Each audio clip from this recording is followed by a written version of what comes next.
কবরের শাস্তি হয় মূলত দুইটা কারণে।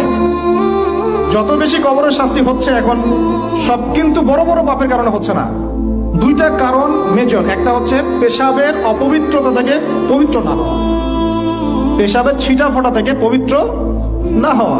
আরেকটা হচ্ছে চগলখড়ি করা। কি করা মানে চগলখড়ি বুঝাতে পারছি কিনা, একজনের কথা আরেকজনের কাছে লাগানো। চোখের পানি যদি কোনো দোয়ার মধ্যে পড়ে আপনি বুঝে যাবেন এই দোয়া আল্লাহর কাছে কবুল।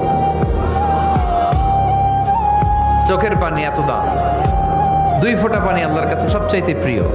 এক হচ্ছে জেহাদের ময়দানে শহীদের শরীর বেয়ে ঝরে পড়া রক্তের পানির ফোঁটা, দ্বিতীয়টা হলো অনুতপ্ত বান্দার চোখের পানির ফোঁটা।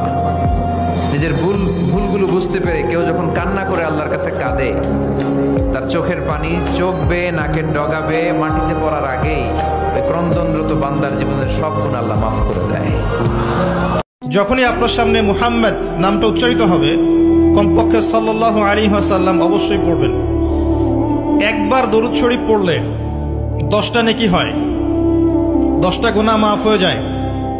আল্লাহ পাক 10 বার আপনার প্রতি রহম করবেন, আপনার মর্যাদা আল্লাহ পাক 10 গুণ বাড়িয়ে দিবেন। বলেন সুবহানাল্লাহ।